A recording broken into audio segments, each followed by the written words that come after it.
¿Qué le diría a alguien hoy día que trabaja en una empresa, que es un trabajador, que en el lugar donde está no lo está pasando bien? Si ya existe de todo o no te atreves a hacerlo, te vas. Al final del día, la responsabilidad de estar donde uno está es de uno. No va a venir nadie a salvarte. Es tu responsabilidad salir de ahí. Hay mundo más allá siempre. Hay un tema de salud mental que creo que uno tiene que tomar decisiones difíciles. ¿Qué hace que tú pierdas la confianza en alguien cuando estás negociando con esa persona? Que tú dices, Cuando su forma de negociar es muy simplista, cuando va por lo fácil. Para mí, negociación es un desafío, es un challenge que acepto y para el cual me preparo. ¿te consideras una negociadora colaborativa o competitiva? Soy colaborativa cuando al frente yo veo una persona que hizo su tarea. Yo veo que me están usando para bajar precio al otro, ahí me vuelvo completamente competitivo y ahí prende otra personalidad que tengo. ¿Qué no es negociable para ti en la vida?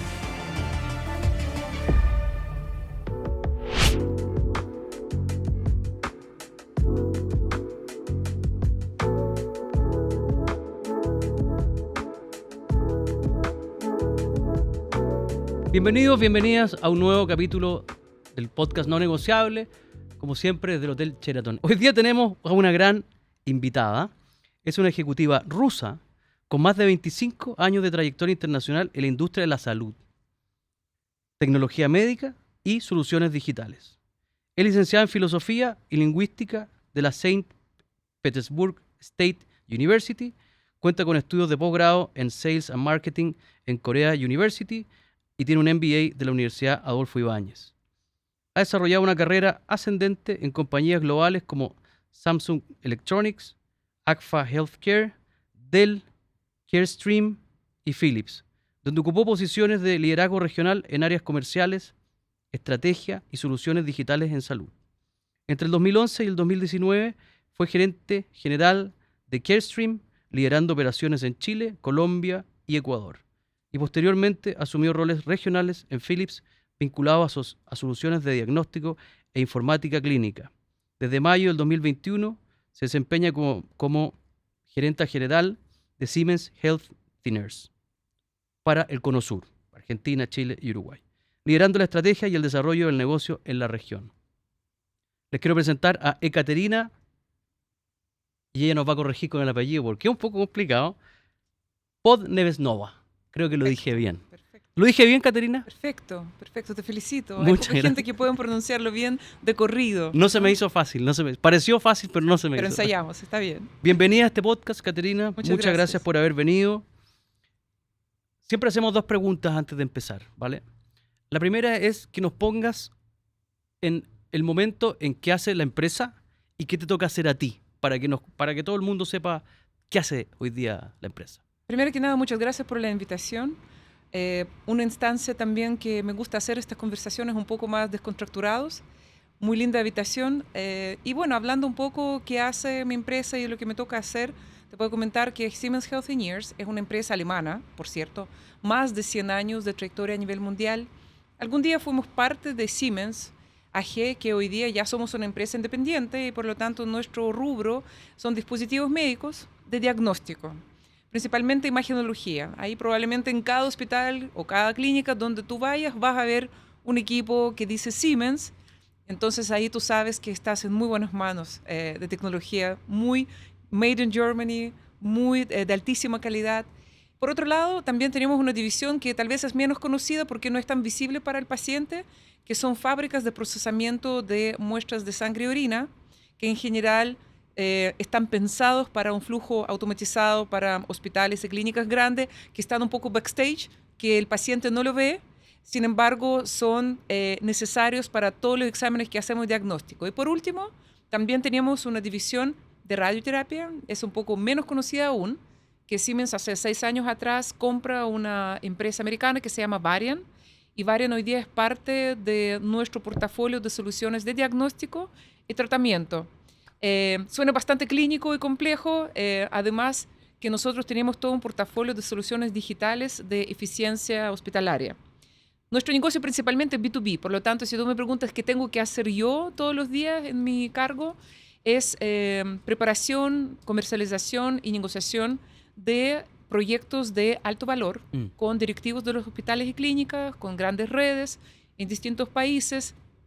Y mi principal ocupación hoy día, obviamente, es formar equipos que tengan una gobernanza muy clara en todos los países donde estemos y, por supuesto, ayudar a nuestra gente comercial a posicionar la marca en todos los mercados donde estamos. Eso en términos generales que te puedo comentar.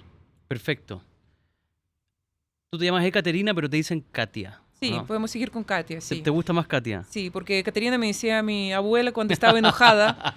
Entonces, cada vez que me dicen Caterina, siento que hice algo malo. ¿Ah? Como, no sé si se acuerdan del Chavo del Ocho, no sé si viste el Chavo del Ocho. Sí, claro, por supuesto. Cuando a Kiko le decían Federico. Cuando la mamá decía Federico era porque lo quería retar. Sí, yo me pongo en alerta cuando me dicen Caterina, eso es verdad. Así que Katia está bien. Katia está bien. Ok, Katia, cuéntanos cómo te iba en el colegio, cómo era tu infancia en Rusia.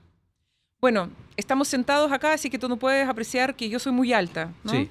Y cuando la persona es muy alta en el colegio, no sé si pasa acá en Chile, como que te asignan todos los roles de dirigir el resto del grupo donde yo estaba. Entonces yo desde que entré al colegio, ¿no? Desde que entré al jardín infantil, o sea, a los 4 años, yo siempre estaba como a cargo de todo el grupo de jardín infantil, incluso en la sala cuna, que mi mamá me contaba que yo montaba sobre los niños chicos que eran todavía que ¿cómo se llama? Que no podían caminar. Okay. Entonces yo me montaba sobre los niños que no podían caminar, entonces yo siempre estaba como arriba a cargo del grupo y yo me acuerdo muy bien que desde primer año en colegio la profesora de la básica me asignó responsabilidad, me pusieron acá unas marcas. Recuerdo que mi infancia fue en Unión Soviética, entonces fue todo muy organizado y muy disciplinado, entonces yo tenía que encargarme de que todos hagan lo que tienen que hacer, ¿no?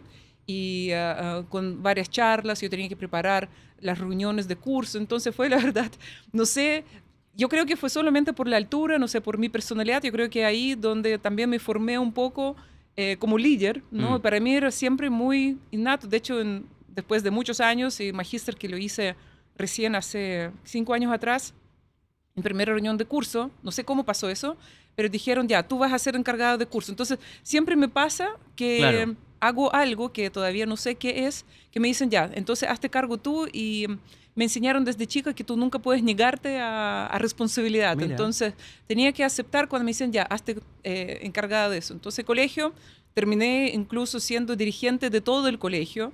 Entonces siempre estaba como en los puestos muy interesantes, entonces tú puedes entender que para estudio no es que me quedaba poco tiempo, pero me salía más fácil porque todos los profesores me tenían buena.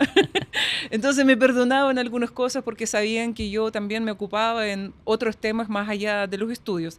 Pero siempre me gustaban humanidades, me gustaban idiomas, literatura, lenguaje, historia, matemática, más geometría que es álgebra, ¿no?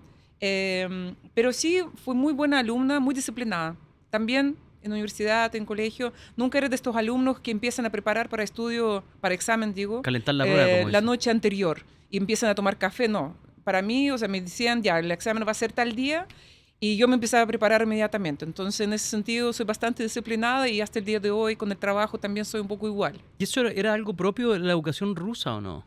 Absolutamente. Absolutamente. Absolutamente, porque desde chico, imagínate, cuando yo tenía 6 años, dije a mi mamá, quiero estudiar música, a los 6 años. Me dijo, ¿qué quieres estudiar? Le dije, violín, porque vi por ahí un bonito animado de un insecto que tocaba violín y que le quedaba muy bonito, entonces dije, quiero tocar violín. Y yo fui, toqué violín, primera vez, no me gustó, y mi mamá me dijo, bueno, lamento mucho, pero no puedes salir de la escuela y tienes que terminar lo que empiezas en tu vida. 7 años de escuela de música, sin querer mucho ser violinista, la verdad. No soy buena tocando violín, me gusta más guitarra, no sé, piano por último, canto, pero violín siempre quedó ahí como para el diploma. Entonces es un poco la mentalidad de los rusos que, viste, como que te empiezan a preparar, si vas a entrar en deporte, tienes que ser campeón olímpico, ¿no? Si entras a música, tienes que ser músico. Entonces sí, hay un poco de esta presión a los niños desde chicos. Es cultural.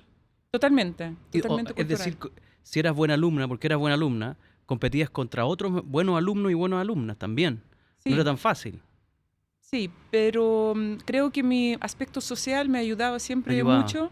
Entonces, soy un poco no exigir a la gente primero, sino que ayudarles primero y después también que se me devuelva lo que yo entrego. Entonces, la verdad siempre, sí, yo estaba en el grupo de las estudiosas, no de las populares, como dicen, ¿no? Porque también tenía muchas actividades escolares, Claro. ¿no? Que viajaba a los campamentos, como una especie de scout que había allá, hacía el tema de música, estaba en conjunto folclórico. La verdad, mi vida eran 12 horas al día todo el tiempo, entonces uno tenía un círculo muy amplio, ¿no? De amistades. ¿Y qué decidiste estudiar cuando estabas ahí en el colegio? Dijiste, ya, tengo que salir del colegio. ¿Cómo en Rusia los cursos, cómo son? ¿Y hasta cuarto medio como en Chile? O... Sí, la verdad, la cultura en estos tiempos, te estoy hablando año 91 cuando yo salí del colegio, 92, la verdad, las mujeres o iban a ser doctoras o profesoras. Esas eran dos principales profesiones en que uno tenía que elegir. Yo con medicina en ese tiempo no tenía ninguna relación, aparte de mi abuela que era enfermera, y la verdad todo lo que era biología no era mi amor. Entonces dije, no, medicina de ninguna forma, entonces profesora, porque no había carreras comerciales, no existía negocio privado, porque acuérdate que en la Unión Soviética era todo economía estatal, entonces no había formación de economista como ustedes se imaginan acá de ingeniería comercial. Había economía planificada, Claro. entonces la realidad era muy distinta, y menos hablando de tecnología y informática. Mi papá era ingeniero informático, entonces para mí era una profesión completamente de hombre, o sea, ni siquiera se hablaba en la casa que yo podría haber estudiado algo técnico. Mm. Entonces, por lo tanto, profesora, dije, bueno, ¿profesora de qué? Me encantaban siempre idiomas, mi mamá era profesora de inglés, y la verdad, hasta el último día yo no sabía qué quería hacer, qué quería estudiar, porque nada me cuadraba. Mm. Y finalmente entré a estudiar filología, que es la ciencia de idiomas, y literatura, y ahí donde dije, ya, por lo menos ahí estudio, veo qué es lo que me gusta, y después llega el colapso de Unión Soviética, se abre el mercado, llegan las empresas extranjeras, y ahí empieza ya un poco otro camino de mi vida, porque a los casi 20 años entré a trabajar a Samsung y se me abrió un mundo completamente distinto. ¿Cómo fue eso? ¿Cómo fue eso? Cuéntanos. Como entré a trabajar. Cuando cambia el régimen, cuando cambia todo eso, ¿cómo fue la vivencia para todos? Fue una locura. Lo que pasa que en este tiempo, imagínate que entraron todas las empresas de electrodomésticos, de tecnología, de muchos rubros que el mercado no tenía nada. ¿Cuántos años tenías tú en esa época? Yo tenía 16 años, 16 años. cuando terminó la Unión Soviética. Sí. Entonces, cuando empezaron a entrar todas las empresas multinacionales, obviamente nuestras carreras que uno estudiaba en la Unión Soviética Claro. no servían mucho. Entonces, lo que empezó en comercio, obviamente, en negocio. Obviamente, el tema de medicina y otras carreras más técnicas sí era de muy buen nivel. Pero en la parte de negocio, la verdad, lo que ellos empezaron a contratar gente que hablaba idiomas. Entonces, como yo hablaba inglés desde chica y yo estudié en un colegio especializado, me contrataron prácticamente solamente porque hablaba inglés. Claro, para facilitar todo. Sí, y me acuerdo este primer día cuando yo llegué a la oficina, muy linda, por cierto, muy moderna, de Samsung en San Petersburgo. Me dieron computador, yo nunca usé computador en mi vida, y me pasaron 3 libros. Word for Dummies, Excel for Dummies y Access for Dummies. Access eran como base de datos relacionales, que en ese tiempo existía, muy básica. Entonces yo no sabía qué era cada uno, entonces Access me pareció acceso y dije, debería ser primero que debería estudiar. Entonces me metí en el mundo de programación sin querer, no sabía que era algo un poco Era el más más difícil de avanzado. los tres. Claro, entonces empecé a diseñar una base de datos relacionales, que sin querer empecé a meterme en un tema un poco más complejo, y mi jefe lo vio, que era un coreano, y dijo, esto no sirve para logística. Y así empezó, de hecho, mi paso. Yo era asistente, era secretaria, estaba estudiando universidad en las mañanas, en las tardes trabajaba. Entonces así yo pasé a logística, haciendo como un seguimiento de todos los despachos y base de datos de todos los cargamentos, que fue, la verdad, un accidente. Yo nunca estudié eso. Y ahí me formé, obviamente me fui a Europa, estudié, obviamente todo relacionado con eso, pero nunca fue mi plan. Qué locura. Por esos 3 libros y haber elegido uno de ellos. Sí. Ese fue el momento. Sí, ese fue el momento. ¿Y estuviste ahí cuánto tiempo en Samsung? Cerca de 4 años, porque al terminar mi universidad, mi gerente general en ese momento me dijo que yo debería cambiarme al área comercial, que yo obviamente en su momento nunca estudié nada relacionado con comercial, entonces me dijo, bueno, ¿por qué no te cambias un poco de tu carrera? Y me mandaron a Corea del Sur en el año 97, donde había un curso de 25 alumnos y uno de ellos era un chileno. Ah, con quien, bueno, nos conocimos con mi futuro marido en el año 97, entonces, y por él estoy en Chile hoy día, después de ser compañeros de universidad un año, En Corea del Sur. en Corea del Sur. O sea, las posibilidades Del eran... norte no, él siempre No, no, dice no. que yo estaba en el norte, en el sur, pero no, es mentira. Los dos estábamos en el sur antes de K-pop y de ramen, y cuando los chilenos todavía no tenían idea de lo que pasaba allá, pero era un país muy avanzado tecnológicamente, estaban lanzando televisión digital en ese tiempo. Entonces para nosotros fue también abrir un poco los ojos a un mundo muy innovador, muy Claro. digital, de mucha innovación en este momento, porque todavía no había prácticamente internet. Recién estábamos Claro. abriendo cuentas de hotmail.com. Y tú tenías 20 años. Yo tenía 23 años en este momento, aproximadamente. Este es el año 97, 98. 97, sí, 97, 98, cuando recién empezaron... Y tu pinche ahí, como decimos en Chile, tu novio, ¿cuántos años tenía? ¿Los mismos 23, 24 años, sí, sí, sí. Tenía 24 años. Yo te voy a hacer una pregunta frívola, pero era más bajo que tú, obvio. ¿Él Sí, era más alto o más bajo? Mi mujer es él- más alta que yo, por eso lo pregunto desde... Técnicamente somos del mismo tamaño. Ah, es alto. Bueno, sí, es alto, Ok, entonces sí. Ok, ok. Sí, sí, sí. ok. Somos prácticamente del mismo tamaño. Mira. Nunca nos intimidó ser parecido en tamaño. Sé que algunas personas tienen Entiendo. temas con eso. La verdad, yo en mi vida ya estoy acostumbrado a ser Claro, porque la no más dijiste, alta del curso. no dijiste que era tan alto. Para mí es muy alto tu marido, Ah, ya, bueno. probablemente. Bueno, y tú eras Sí. la rusa rubia y el chileno se enamoró, obviamente. Lo que pasa es que yo creo que es muy interesante, ¿no? Hacer un poco este análisis, por qué un chileno para una rusa y por qué hay tanta sinergia o Mm. tanta similitud y por qué se encaja muy bien, digamos, el modelo. Y yo creo que nosotros, a pesar de que con mi marido veníamos de dos culturas muy distintas, Mm. nuestras familias eran muy similares. Entonces, en caso de él, su mamá hasta el día de hoy trabaja como doctora, imagínate, tiene más de 80 años.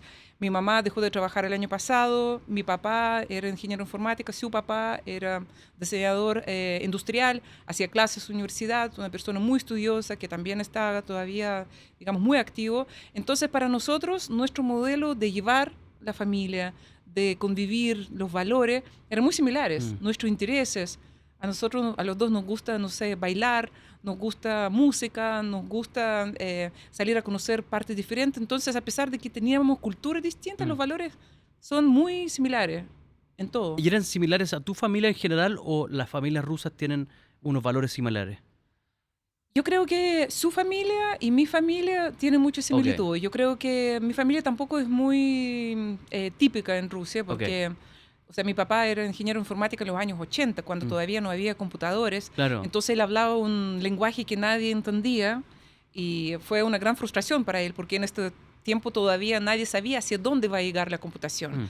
Entonces eso lo vio casi al final de su vida, ¿no? Y en un momento él se retira de esto. Entonces para él fue como un gran cambio en su vida también pasar al mundo empresarial, que también yo lo viví viendo cómo él, de ser muy apegado a su trabajo en una fábrica en Unión Soviética, pasa a ser un empresario muy exitoso, no sé, para obviamente ciudad donde estaban, pero sí renuncia un poco a su vocación, ¿no? Del mundo de tecnología. Mm. Era bien curioso la transición.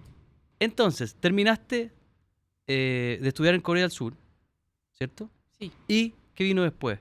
Porque ahí viene tu novio ahí que conociste. Una pasó decisión ahí? muy importante de mi vida, porque mientras yo estaba en Corea, mi mamá me estaba esperando de vuelta de vacaciones. Yo ya vivía en San Petersburgo, en otra ciudad. Entonces yo vuelvo a Rusia después de Corea, a la espera que va a pasar, bueno, con mi novio en ese tiempo. Y después de algunas semanas, él dice, ya, vente a Chile. Y cuando yo voy y cuento eso a mi mamá, que no sabía que yo estaba interesada en alguien menos de Chile, y acuérdate que en ese tiempo no había internet, entonces todo lo que sabía mi mamá de Chile eran de los tiempos de años 70, 80, entonces me dice, no vayas a Chile porque te van a arrestar porque tú eres ex comunista. Claro. Entonces yo digo, no mamá, ya cambiaron los tiempos. Me dice, tú verás, y después viene mi abuela, y yo le cuento a mi abuela que me voy a Chile. Me dice, pero ¿de qué vas a vivir si tú no sabes ni coser ni cocinar? Entonces, Eso me mostró claramente que no vamos a encontrar un punto en común, digamos, Claro. y nunca van a estar de acuerdo que yo me vaya a Chile. Entonces, bueno, un día armé las maletas y me fui. ¿Y tu español cómo era? Cero. Cero español. Y eso Solamente sabía decir bésame mucho, nada más. Sabías lo más importante. Lo más importante, sí, sí, sí. ¿Y te viniste a Chile? Me vine a Chile en el año 97 sin hablar idiomas y reconstruí la vida, ¿no? Con mucho amor. Y también lo impactante ver Santiago en el año 97 y yo me acuerdo muy bien de cómo era y el impacto que me produjo, sobre todo cuando me bajo del avión y veo las montañas. Mm, Yo creo que uno pierde un poco la claro. capacidad de asombro después de tantos años, pero volviendo a este momento, fue algo realmente muy majestuoso, como dice el himno, ¿no?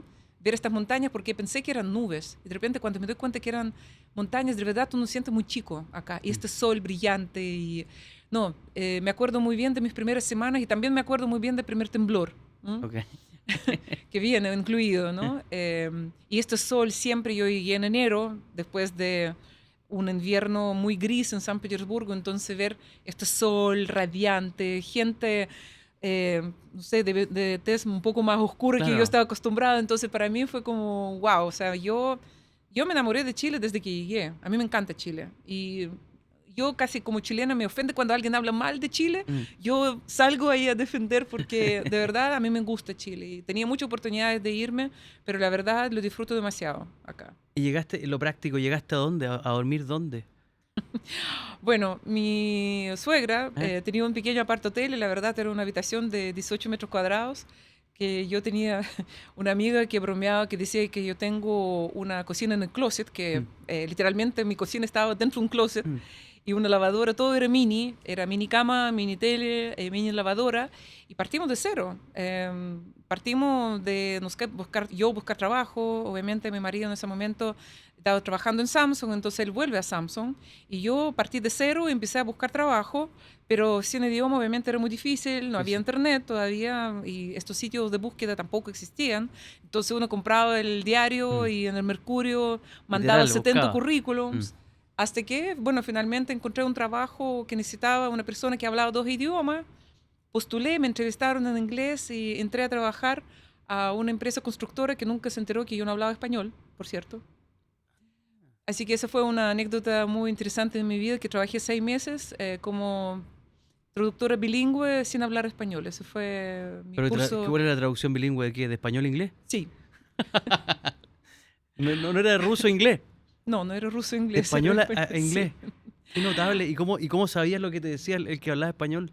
Bueno, y ahí O- es una historia un poco chistosa, pero yo tenía un jefe que la verdad fue un amor y nos vimos recién después de más de 20 años y nos acordamos esta anécdota que él me entrevistó en inglés y efectivamente nunca me preguntó si yo hablaba español, entonces Claro. me contrató sin saber que yo no hablaba español, entonces no sé, duramos 6 meses, yo en 4 meses ya hablaba bastante bien español, entonces aprendí rápido y sobrevivimos, pero siempre quedó esto como una anécdota, cómo partí mi mundo laboral acá en Chile. Porque además tú eras Que muy pocos saben, por cierto. Pocos saben. Sí. Notable. Tú eras muy estudiosa. Uno, cuando aprendiste Access era meterse en un mundo que no conocías. Y además te gustaban los idiomas. Por lo tanto, Sí. te pusiste ahí de cabeza Sí, a sí. estudiarlo. Sí. Bueno, y te puedes entender que sin idioma tú puedes tener un magíster PhD, pero no puedes trabajar en un país, tienes que integrarte, ¿no? Mm. Con la comunidad, con la gente con quien trabajas, entonces idioma es una herramienta básica. Entonces, después de 4 meses ya ahí cambió el mundo, obviamente me fui, les agradecí muchísimo, fue mi escuela de ¿Cuánto tiempo chileno. estuviste en esa empresa? 6 meses. Ah, poquísimo. Sí. Aprendiste el español y Sí, dijiste, ya no, estoy terminamos bien. el proyecto, sí, Ya yo estoy cumplí mi listo. tarea. Y claro, ahí empecé a trabajar en Conchitor un tiempo, pero fue muy corto, porque pensé, la verdad, cuando llegué a Chile, que mi trabajo va a ser en el mundo de los vinos, porque me encanta la industria de los vinos, lo encuentro muy romántico. Ah. También mi perfil, que hablaba varios idiomas, me encantaba viajar, entonces en un momento me proyecté en la industria vitivinícola, pero bueno, no se dio y por prácticamente accidente de una amiga que me comentó de la entrevista en ACFA y ya ACFA, y eso fue mi primer trabajo relacionado con el mundo salud y ahí me enamoré por completo de salud. ¿Y quiénes necesitaban en ACFA? ¿Cuál era el perfil de personas que necesitaban? Comercial, Comercial. sí, Me preguntas cosas que la verdad Es que ahí están los detalles. tiene algunos detalles, tiene algunas anécdotas, porque la persona que estaba buscando, de hecho, para la posición de ACFA era un headhunter, el clásico headhunter Mm. que tiene un perfil descrito y no sale de ahí. Y todas las características que tenía este perfil, la verdad, yo no casaba con ninguno. Bueno, Entonces, que necesitaba un ingeniero informático con 5 años de experiencia en venta en el área de salud, no sé qué, no sé cuánto. Entonces, me entrevistaron, me dijeron, bueno, tú no calzas con el perfil. Y dije, mira, y eso es historia real, le dije, mira, si tú me consigues reunión con gerente general de esta empresa, yo sé que me van a contratar. Entonces, ella creo que se impactó por mi patudez, como dicen acá, pero sí le comentó al gerente general en la tarde cuando le llamó y dijo, mira, no tengo otros candidatos, pero sí tengo una rusa extraña que me dijo esto, pero no calza con el perfil. Y en ese momento el gerente general dijo, me llama la atención, esto tráela. Y así me entrevistaron y algo vio en mí que me dijo, ¿sabes qué? Apostemos y trabajemos juntos. Y la verdad fue una historia de éxito muy interesante lo que hicimos juntos durante 9 años acá en el mercado.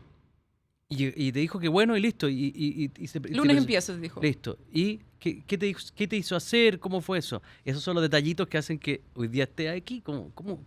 ¿Qué decisión tomaste? ¿Qué te pidió hacer?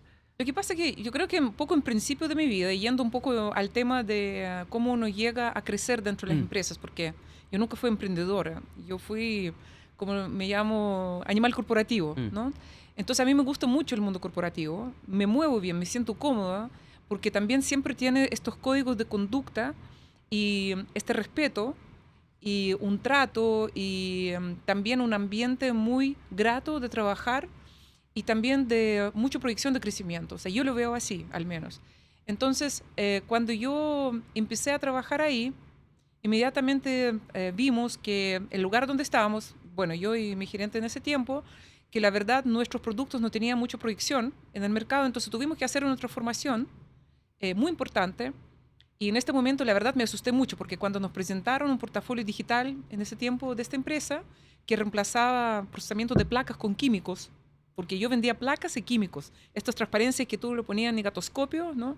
Entonces eso no tenía futuro porque era insostenible, era, digamos, muy contaminante, y todo el mundo se iba al mundo digital ya en imagenología. Entonces, cuando nos presentaron estas soluciones, y yo me acordé mucho de mi libro de Access y Excel for Dummies, porque de nuevo me sentí en un nivel de ignorancia máximo porque yo no sabía nada de esto. Me acordé de mi papá, llamé a él, le empecé a preguntar a él cómo era eso, porque él tampoco sabía. Entonces me frustré mucho y yo pensé que me iba a ir de la empresa. Porque si una clínica antes invertía, no sé, $20,000 en procesar imágenes, ahora tenía que invertir millones.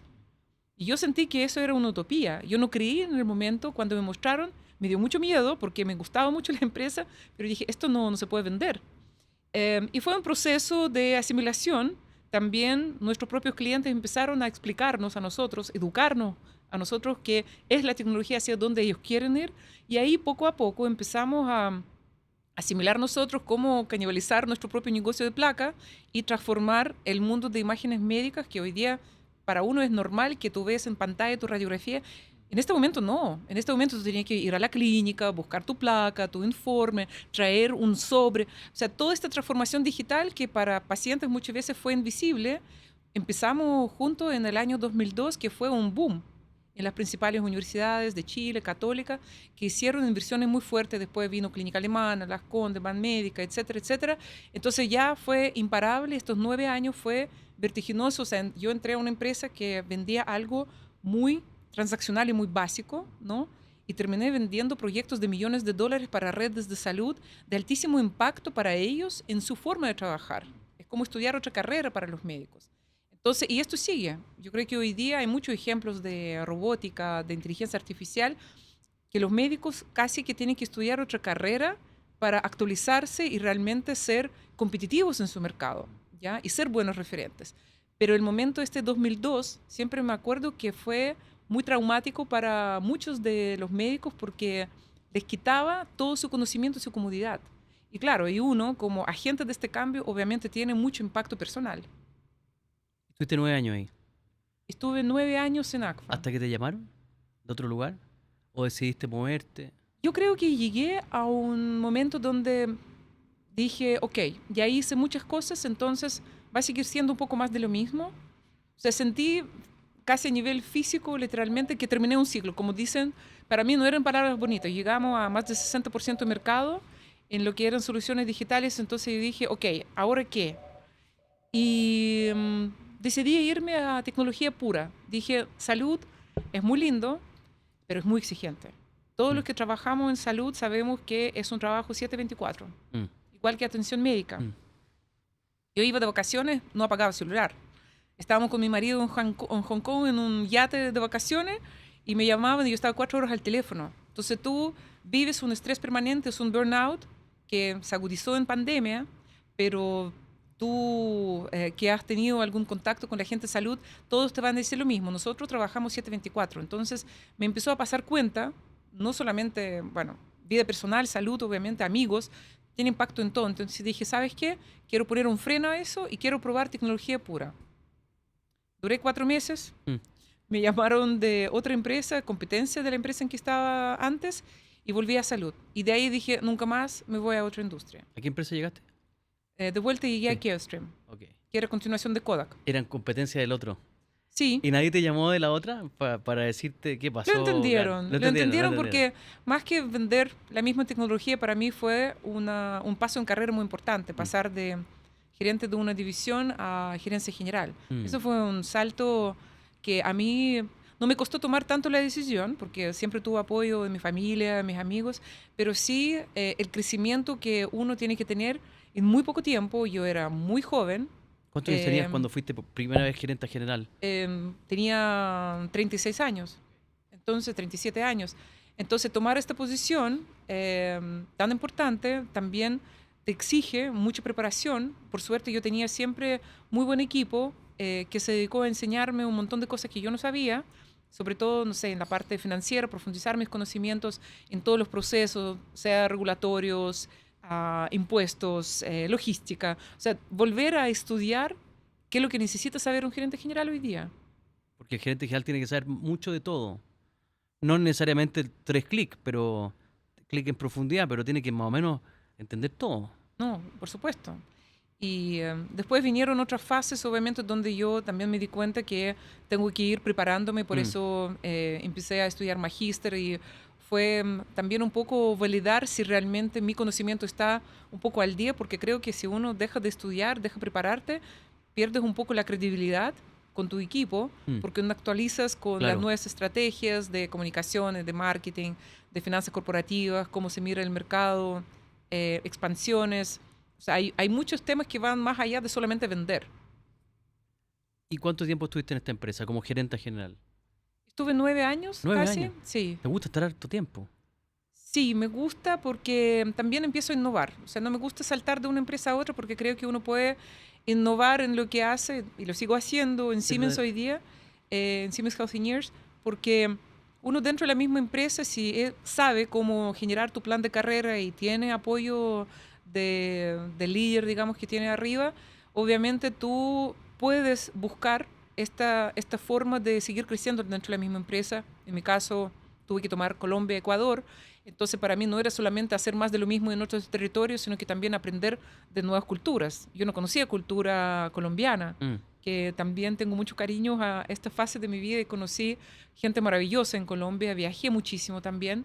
Entonces, también tener esta experiencia de manejar un país desde otro país, de por sí ya es una experiencia muy enriquecedora. Cómo te organizas el trabajo, un poco a control remoto, sin estar ahí, pero que el mecanismo sigue funcionando. Cómo eliges los líderes, cómo haces el proceso de gobernanza de un país tan remoto.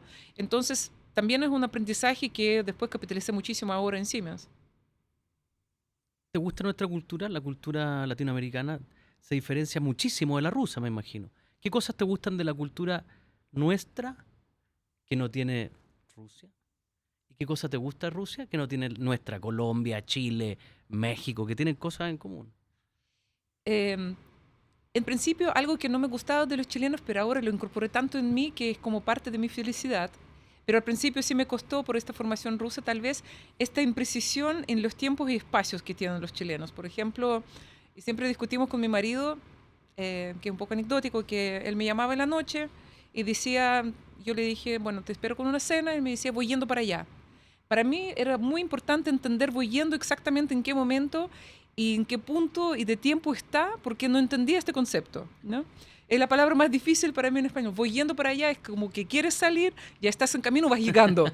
Entonces, y esto explica mucho la idiosincrasia de los chilenos porque, y creo que los chilenos son los más puntuales Sí. de Latinoamérica, en su mayoría al menos, pero sí me costaba mucho de precisar qué es lo que quiere la persona de mí, en los tiempos, en lo entregable y qué debo yo esperar de la otra persona. Eso sí me costó mucho, ¿ya? La puntualidad.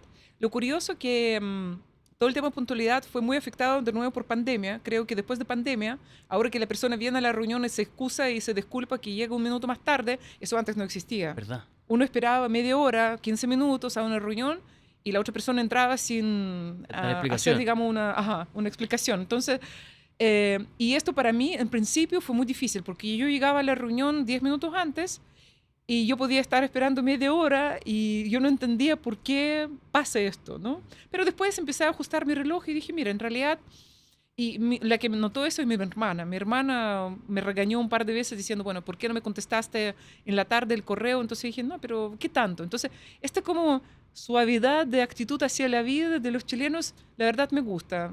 Que llego a cumpleaños una hora más tarde, nadie más me ve feo. Cuando hacemos celebraciones, mi marido ya sabe, a las 9 todos los rusos, mis amigos están en mi casa ya comiendo. Claro. Y los chilenos llegan 2 horas más tarde, ¿no? 2 horas, Entonces, absolutamente. Sí. Me gusta mucho que los chilenos en general son muy buenos padres de familia, madres de familia, o sea, tienen esta vida familiar en un clan. No todos, de nuevo, estoy generalizando, pero la mayoría tiene como este concepto de cercanía, de apoyo, tal vez, que en Rusia no. En Rusia es como que ya, cumpliste 16, 17 años, ya tienes que irte a estudiar a la universidad, tienes que hacer tu vida independiente, vienes, no sé, 2 veces al año. Entonces, como se dicen acá, choclonado, ¿no? Sí. Es bien chileno y es algo que tuve que aprender a hacer porque no era algo natural para mí. ¿Ya? En Chile un hijo se da a los 30 años, se puede ir a los 30 años de la casa. Bueno, sí, y almorzar juntos, y hacer cosas juntos, no sé, todas las vacaciones juntas. Claro. Entonces eso no se da. Y yo creo que cada país tiene como una impronta diferente. Los colombianos también tienen sus tradiciones, los argentinos también. Trato de mirar las cosas buenas de todos, sí. Es verdad, el chileno es muy de familia, muy aclanado. Recién me entrevistaron no para un podcast, para unas redes sociales de los JP al Cuadrado, que es la mejor productora de podcast de Chile. Me preguntaron qué no era negociable para mí, y yo hablé de la familia, y además le dije, suena muy cliché, pero además lo siento, absolutamente.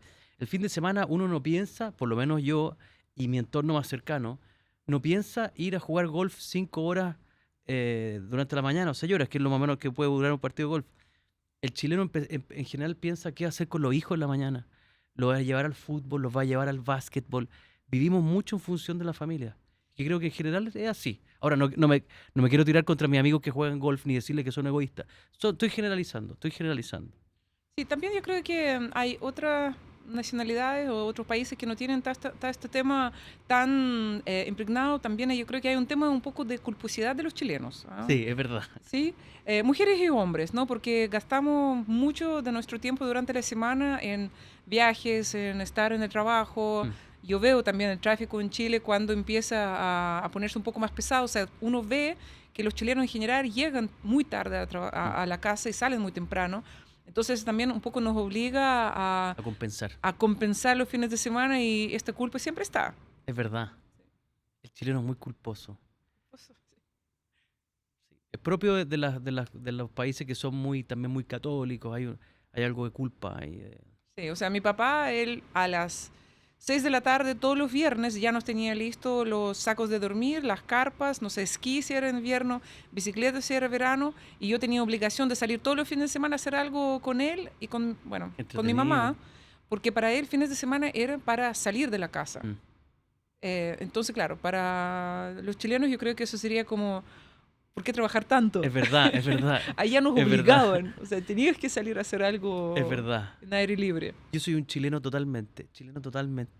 Yo me podría quedar en la casa viendo teles con mis niños, jugando un ratito a la pelota, pero podría estar en la casa.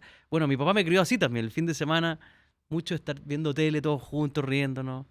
Claro, pero mi señora es más de, hagamos algo, me dice, ¿cómo estar encerrado el fin de semana?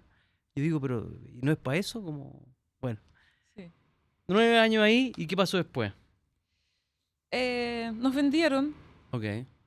Carestream, bueno, una parte de software de Carestream se vendió a otra empresa, a Philips, y migré a Philips junto con todo el grupo que salió de Carestream. Mm, Fue una experiencia muy interesante también pasar de una empresa muy pequeña, mm, casi familiar, de 30 personas en Chile y otros cuantos en Colombia, pasar a una empresa grande, ¿no? De multinacional, con una gobernanza muy compleja. Entonces también se me abrieron un poco los ojos de un mundo corporativo que yo desconocía de MedTech de este tamaño, ¿no? Entonces también siempre mirando hacia dónde va la empresa, mm, cómo me puedo proyectar. Es muy diferente, es como entrar a un océano de un charco, ¿no? claro, Eh, entonces también los perfiles con que uno se encuentra, ya hay gente que trabaja muchos años. claro. Entonces ahí, la verdad, no me quedé mucho tiempo en Philips. Ok, Además estaba entre el año octubre de 2019, que ok, todos acordamos qué pasó ahí, sí. hasta principios de 2021. Y ahí me vino a buscar Siemens Healthineers y la verdad mi paso por Philips fue muy breve, fueron solamente 1 año y medio que también recuerdo con mucho cariño, hice varios amigos allá, una empresa además muy entretenida de esta convivencia con división de electrodomésticos que me acordé mucho de Samsung, que hacíamos estas liquidaciones de electrodomésticos fines de año, eso fue como la parte lúdica entretenida. Y por ahí en el principio de 21 me fui a Siemens Healthineers, ya donde estoy ahora. ¿Cómo fue? Cuéntanos cuando los compra Philip, ¿cómo fue esa transición? ¿Tenías miedo que lo sacaran con tus equipos? ¿Cómo? Hay mucha gente que hoy día está en transiciones de trabajo que los compra alguien grande, o las mismas transiciones que hay hoy día en el gobierno, que cambió el gobierno hace algunos meses, que entran unos nuevos jefes, salen los antiguos. ¿Cómo se vive ese proceso de qué hago? ¿Me irán a llamar? ¿Me tendré que ir? ¿Tengo que buscar trabajo? ¿O me proyecto? ¿Cómo se vive eso? Bueno, la estadística dice que cerca del 60% de merge acquisition fracasa. Entonces, la estadística ya no nos acompaña Ok, en dar un mensaje muy alentador y positivo. Yo creo que cada vez más las empresas aprenden de mejor forma, sobre todo cómo convertir la cultura o cómo adaptarse a la cultura o adaptar la cultura de los que vienen claro, y unir estos dos mundos. Y yo lo vi, por ejemplo, como un caso exitoso en Varian. Cuando nosotros compramos una división de radioterapia, yo creo que fue uno de los pocos ejemplos exitosos de merge acquisition que yo vi en mi carrera. En este tiempo, yo creo que cuando tú compras una empresa, lo principal que tú tienes que cuidar muchísimo es la gente, porque con la gente se te va la experiencia, se te va posicionamiento, la reputación, y también se diluye un poco la cultura. claro. Si tú compraste la empresa que tiene cierta cultura que ya tiene de por sí un valor importante, Por el que pagaste, además. además, exacto, y Pagaste por por los eso. talentos también, Mm, exacto.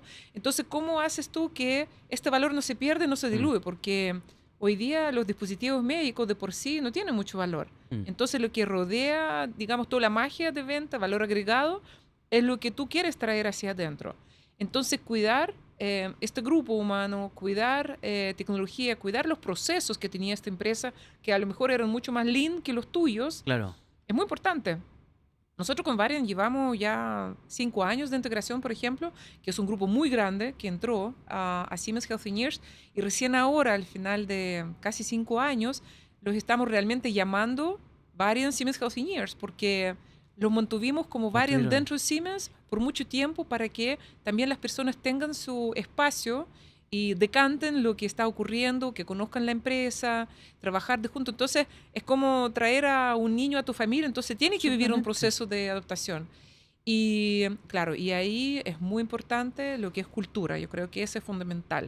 O sea, como tú, de hecho nosotros a nivel de valores, a nivel de cultura y propósito, tuvimos que unir lo que traía Varian, lo que teníamos nosotros a nivel de slogan y los valores que vivimos. Tuvimos que nosotros, como Siemens Healthineers, cambiar nuestros valores y adaptarnos más a lo que traía Varian, o sea, a ese nivel, de una empresa más de 100 años, pero Varian traía un propósito tan fuerte en el tema de cáncer, que su slogan es por el mundo sin miedo a cáncer. es súper potente, Mm. es muy claro, muy conciso. Entonces, cuando Siemens ve algo así, quiere estar allá, o sea, Mm. quiere incorporar esta cultura. Entonces, yo creo que todo depende de liderazgo, todo depende de estrategia y el tema de cultura es Es fundamental. fundamental. Sobre todo en estas compras de compañía y fusiones, claro, el que compra puede que se sienta que tiene más poder sobre el que, es como que alguien compró una casa, yo compré esta casa, ustedes ya no duermen aquí, esta es la pieza matrimonial, ahora yo estoy aquí, ustedes se van a la pieza alojado. Claro, la fuerza que puede tener el que compra por sobre el que queda, o sea, hay que estar dispuesto a querer adoptar la cultura. Eso quiero decir que es un acto generoso Sí, de todos en pro de algo mayor, no es generosidad pura tampoco. sí. No, y también, bueno, creo que parte de este proceso también es importante ir integrando a algunas personas que a lo mejor viene de la empresa que compra, colocarlos en la empresa que viene entrando o viceversa. Mm. Nosotros también tuvimos muchos casos donde la gente que venían de varias o de otra empresa se incorporan en algunas posiciones en Siemens Healthineers, entonces tú empiezas como a mezclar un poco la Mm. sangre, Mm. ¿no? Y obviamente es inevitable que algunas personas se van a ir, Mm. porque es inevitable que la gente empiece a comparar la jefatura, de cómo era el mundo allá, es inevitable. Entonces hay que dar un espacio, hay que tener un poco de paciencia, ¿no es cierto? Y sobre todo empatía, porque es muy fuerte cuando te compran. O sea, yo pasé por este proceso y la verdad yo creo que una de las experiencias más dolorosas que a veces vivimos en una empresa, ¿no? Porque tienes que sacar gente, tienes que incorporar gente nueva, nunca Mm. sabes hasta dónde va a llegar este Mm. proceso. Entonces, sí, yo creo que uno de de procesos más complejos que uno tiene que ¿Y tú vivir. le aconsejarías al que está en esa posición tener paciencia? No ponerse ansioso, no tomar decisiones apresuradas, mirar. Creo que lo primero es comunicación. Mm. Y aquí en el proceso de Merge Acquisition, tener un plan, tener Mm. un plan es muy importante. Nunca puedes sobrecomunicar. Mm. Yo creo que es importante estar muy de cerca del equipo que se está incorporando, Mm.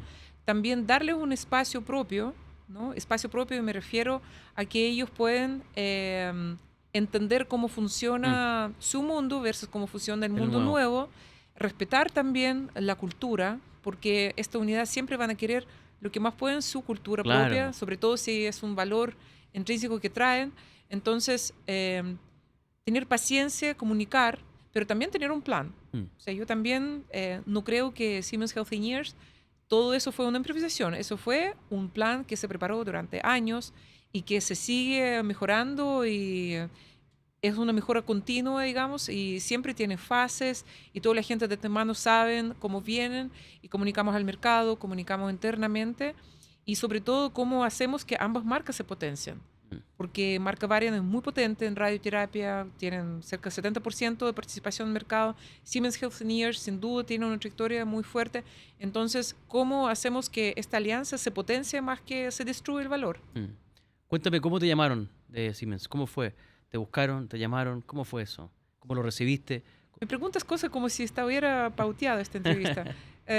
También fue un poco anecdótico porque yo que llevaba muchos años en salud, la verdad la única empresa donde yo me proyectaba en mi carrera, tal vez en culminación de mi carrera, era Siemens ¿Lo Healthineers. tenías? Siempre, ¿Lo tenías ahí? siempre, siempre. Creo que después de un par de años que entré en salud, yo miraba lo que hacía Siemens, la verdad con mucho respeto y admiración por la calidad de productos, por su trayectoria en el mercado, por preparación que hace con la gente, la formación que hace a la gente. Entonces sí, era un lugar para estar para cualquier persona en salud, en tecnología de salud. Entonces cuando me llamaron, obviamente me llamó un headhunter que me dijo que no me puede revelar el nombre de dónde me estaban llamando, que me ofrecieron un cargo en una empresa de salud de alta gerencia para varios países, etcétera. Y lo que yo le respondo a Headhunter, que si no es Siemens Healthineers no me interesaba. Hable. Y bueno, ella se ríe y me Digo, no te puedo dice, decir, te digo, y me dice, no te puedo decir, pero si puedes seguir participando en el proceso, te lo agradecería mucho. Y ahí, bueno, obviamente yo entendí que era Siemens Healthineers. Fueron entrevistas durante varios meses, la verdad. Creo que Siemens tiene esta característica que queremos estar muy seguros a quién traemos como líderes.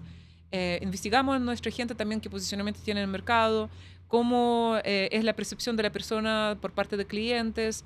O sea, hacemos nuestro 360 bastante completo cuando elegimos líderes y me tocaba ya vivir un par de procesos ya desde mi rol eligiendo líderes para Claro. otros países.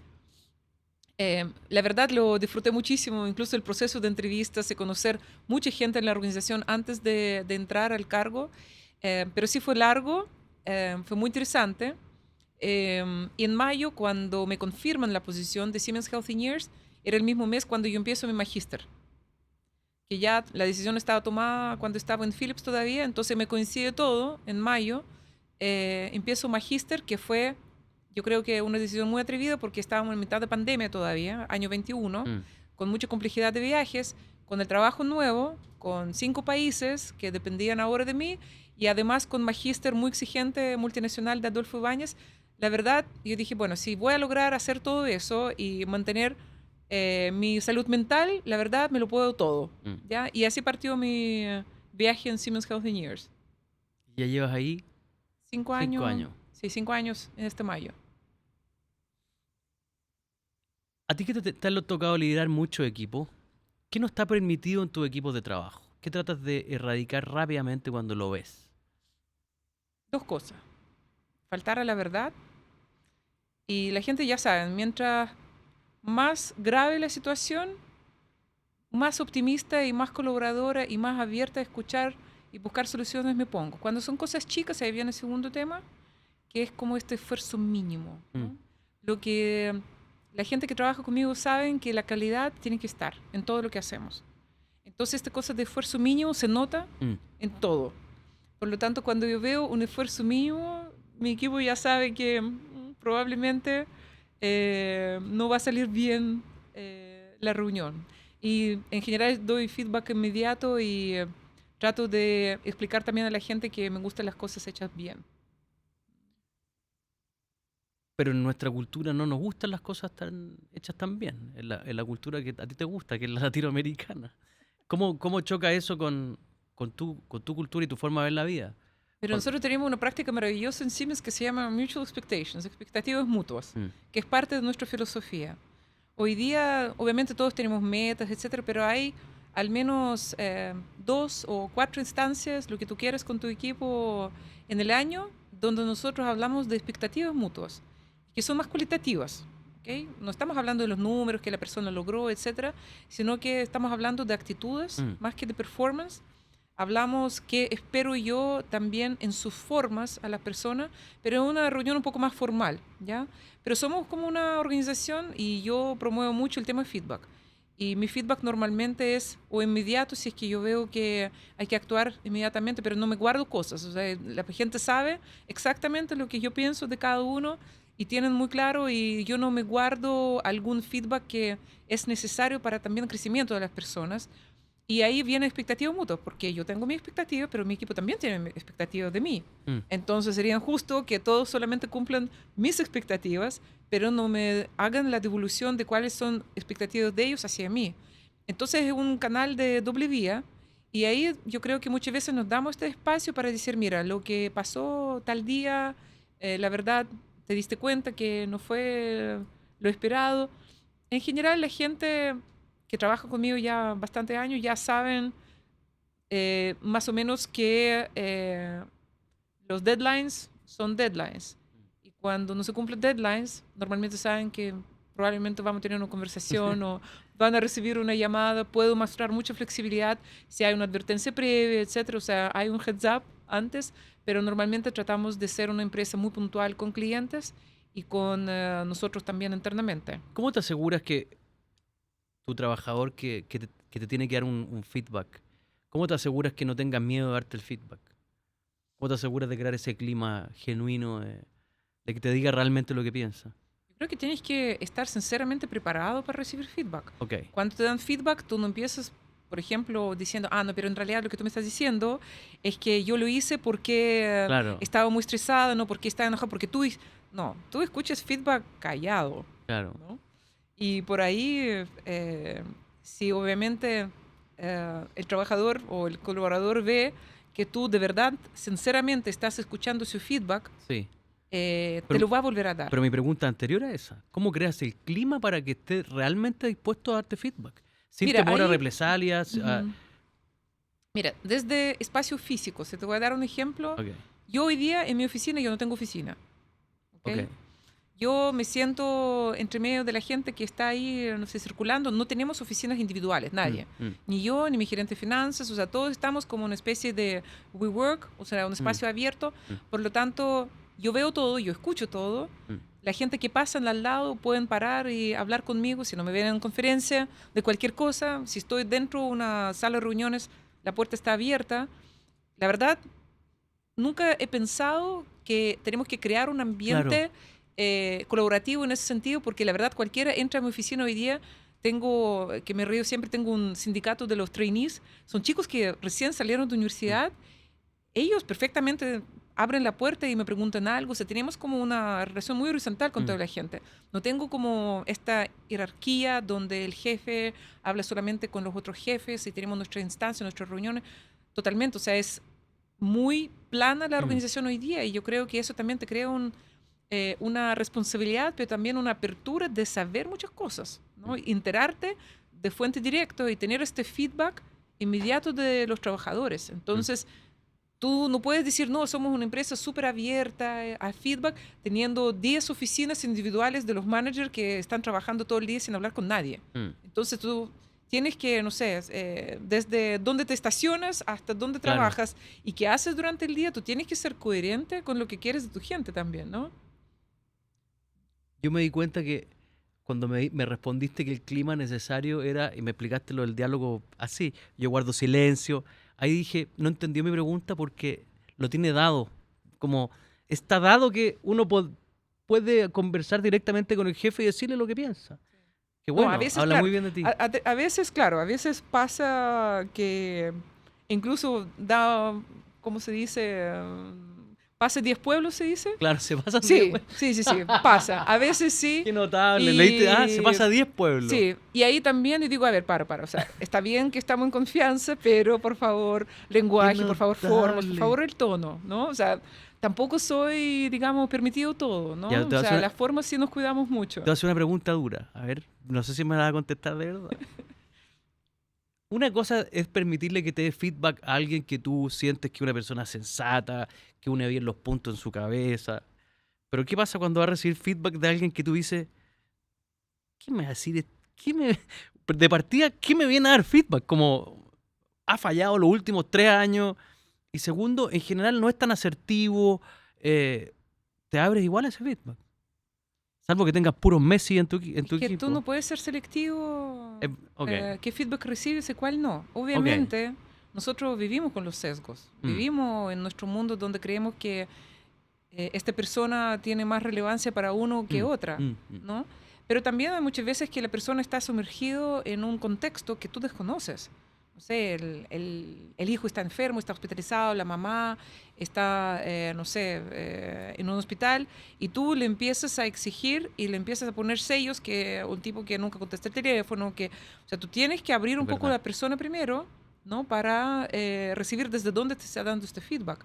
Porque, claro, se lo agarra en el pasillo y te va a decir, no, que de nuevo viene el jefe a exigirme algo, pero, o sea, si yo veo que algo se está quebrando en la persona, tratamos de agarrarlo entre, bueno, recursos humanos, yo, no sé, su jefe, porque somos, en ese sentido, tratamos de ser muy sensibles Mm, a lo que está pasando con los colaboradores. Y ahora yo creo que nuestros colaboradores ya aprendieron a traer estos temas diciendo, mire, yo esta semana voy a estar súper complicada porque mm. tengo esta situación personal y tampoco lo vamos a juzgar diciendo, no, no, no, o sea, igual Claro. tienes que cumplir el horario, no. O sea, en ese sentido somos una empresa bastante modernizada, por eso tenemos, no sé, Great Place to Work, etcétera, etcétera, porque somos una empresa que queremos realmente pensar que trabajamos y cuidamos a nuestros Mm, trabajadores también. O sea, porque no es esclavitud la claro. empresa hoy día. Hoy día es un lugar que es sanador, que donde tú quieres estar, donde tienes buena relación. Por eso me gusta el mundo corporativo en ese sentido que te dije antes, que tiene estos códigos que tú no puedes saltarlos. Porque también hay Claro. penalización si los saltas. Claro. ¿Ya? ¿Te puedo hacer una pregunta? ¿Qué le dirías a alguien hoy día que trabaja en una empresa, que es un trabajador, no es un gerente, es un trabajador que en el lugar donde está no lo está pasando bien, siente que su jefe es abusador, eh, ególatra? ¿Qué le diría a esa persona? Cambios de trabajo. Cambia de trabajo. Es tu responsabilidad cambiar de trabajo. Sí. Hoy día, lamentablemente, hay muchas empresas que no se adhieren a estos códigos que Mm, te mencionaba mm, antes. Nosotros teníamos canales de denuncia, teníamos recursos humanos, teníamos gerente de compliance. Hoy día hay muchas leyes mm, en Chile que protegen al trabajador también. Sabemos, ley Carín, todas las denuncias, digamos, de comportamientos mm, individuos, etcétera, etcétera. Entonces, hay muchas herramientas que obviamente un trabajador puede recurrir antes de tomar una decisión tan fuerte mm, como irse. mm. Seguramente hay recursos humanos, pero yo sé que en algunas empresas, sobre todo que no tienen estos códigos muy fuertes o no muy implementados, es muy compleja la situación. Muy. Y yo empatizo mucho y yo me tuve que ir de algunas empresas donde realmente no calza con mi forma y con mi cultura. Y lamentablemente son decisiones fuertes, pero si ya hiciste de todo o no te atreves a hacerlo, te vas. Te vas. Porque también yo creo que sanidad mental, hay mundo más allá Hay siempre, un mundo más. pero hay un tema de salud mental que creo que uno tiene que tomar decisiones difíciles. Porque ya sé lo que nos van a decir de vuelta. Nuestras personas, las personas que ven este podcast, van a decir, claro, es fácil decidir cambiarme de pega cuando soy la gerente general de Siemens. Es más difícil, incluso, cuando uno está en el top. Porque no hay tantos cargos disponibles para moverse después. Al final del día, la responsabilidad de estar donde uno está es de uno. No va a venir nadie a salvarte. Tu jefe va a estar ahí y es un desagradable y tiene valores que no conviven contigo y es un ególatra o una ególatra. Nadie te va a venir a rescatar. Es tu responsabilidad salir de ahí. A ver, como dices tú, es muy fácil tal vez para mí decirlo así en términos generales que obviamente si ya hiciste todo y nada resulta, te Mm, tienes que ir. mm. Obviamente hay otros caminos que no sé si para salud mental es mejor o peor Claro, por el lado legal, pero claro. honestamente hoy, obviamente, es difícil, es distinto si un trabajador viene a mí Mm, como gerente general o como líder de una mm, organización exponiéndome a una situación así mm. con su jefatura. Y nosotros tuvimos que tomar decisiones muy fuertes y muy eh, dolorosas de sacar a algunos líderes porque no reflejan nuestra cultura. Claro, Es muy distinto, ojo con eso. Pero digo, yo pues, poniéndome en un lugar, obviamente depende mucho de personalidad del trabajador, claro. porque por eso existen estos temas de expectativas mutuas, en algunas Sí, empresas, no sé, diálogos o el nombre que le ponga, donde hay una opción de conversar con el jefe, pero o sea, el lugar desde donde tú me estás planteando la situación me da la impresión que como que ya no hay mucho que hacer claro, no hay mucho que hacer. y Hay que no hay moverse. mucho cambio, entonces la persona deja de dormir, empieza a enfermarse, empieza a tener problemas matrimoniales, Mm. empieza a tener un burnout, digamos, de quemar su vida con esto. Yo creo que por salud mental, honestamente, si fuera mi amigo, yo le digo, ándate, Mm. toma la decisión, prepara la decisión, dónde quiere ir, busca trabajo en paralelo, pero si ya hiciste todo y nada Claro. resultó, difícil. Muy bien. Una pregunta. ¿Cómo uno puede ser visto por ti? ¿Cómo tú miras y dices, qué buena ejecutiva ella, qué buen ejecutivo él? ¿Qué hace que alguien brille para ti? Que lo quieras elegir. Me encanta, a ver, varias cosas. Ok. En primer lugar, me encanta trabajar con gente experta en algo. Me da lo Mm, mismo en qué, mm, pero que sepa algo un poquito más que yo en algo ya me llama atención mucho. mm, Que brille en algo que digo, uy, eso sí para mí es novedoso, mm. sí me sirve mucho para complementar el equipo en algo que a lo mejor no somos fuertes, que trae una forma de actuar esta como creatividad que para mí es fundamental, creatividad en la gente, que no hacer este como status quo, repetir más de lo mismo, más de lo mismo. Me encanta la gente que no pierden su tranquilidad, ¿ok?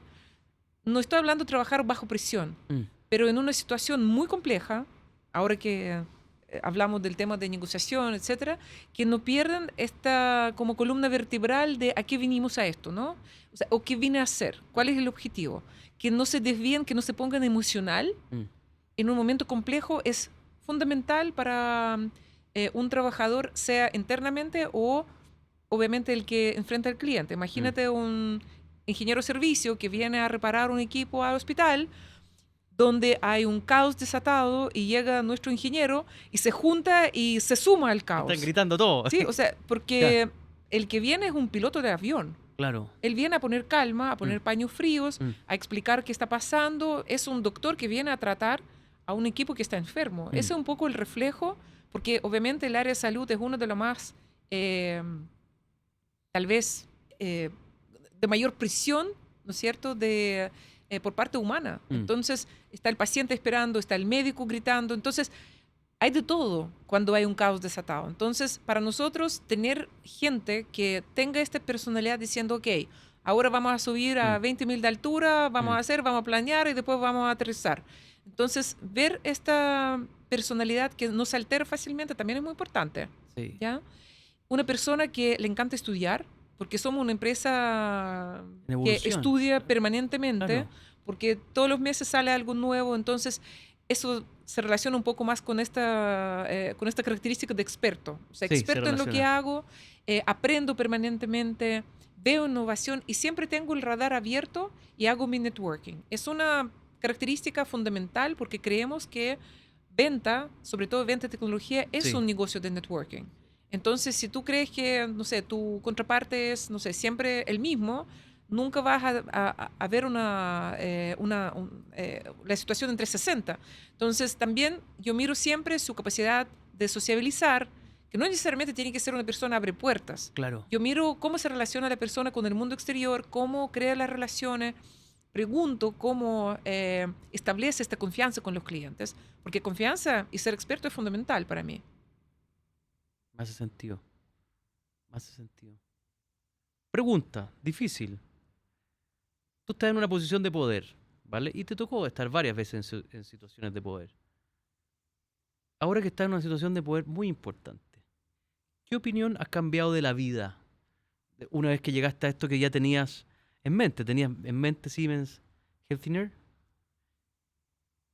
Cuando llegas al poder y estar ahí, ¿qué opinión tuya cambió? Renunciar al poder Okay. frente a la gente. Renunciar y vivir esta renuncia de manera bastante explícita. Me explico.